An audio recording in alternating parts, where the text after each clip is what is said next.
first before he gets back to Melchizedek. So first he's going to diagnose the problem.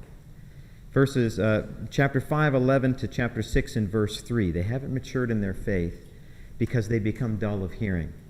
Next, he's going to issue a warning. Chapter 6, verses 4 to 8. This lack of spiritual growth has actually put them in grave danger. They're actually in danger of falling away. And then he expresses a word of comfort. The author believes better things than them falling away. He believes that they're primed for salvation, that they're on the right track, but they do need to take that warning seriously. And then finally, he grounds them in the hope, in this certainty of God's promise, which all ties back to Jesus being their high priest. So it's a detour of sorts, but again, he hasn't left this idea of Jesus being the high priest. So let's look at the first bit here, this diagnosis, and it's a failure to mature. That's the diagnosis from the writer here. I'm going to ask Jim, if he would, to read chapter 5, verse 11 to chapter 6, verse 3. I know that's kind of odd, but hopefully you can remember that. 5:11. Hold on one second. Got it. Okay. Through 6:3. About this we have much to say, and it is hard to explain since you have become dull of hearing. For though by this time you ought to be teachers, you need someone to teach you again the basic principles of the oracles of God.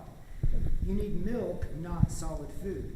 For everyone who lives on milk is unskilled in the word of righteousness, since he is a child.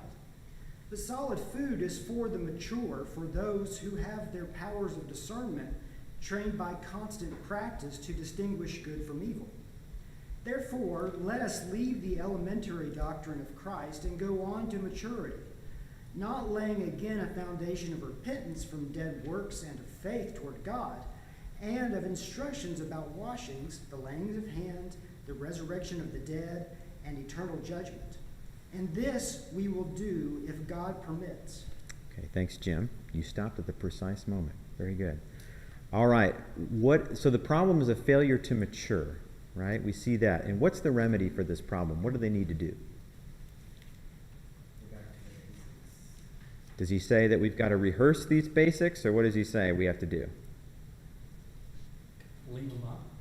Yeah, you've got to kind of, you don't want to forget the basics, right? But we have to graduate beyond them. Okay, can you imagine a collegiate, some academic who wants to get his degree and he wants to be a writer, but he needs to be taught his ABCs.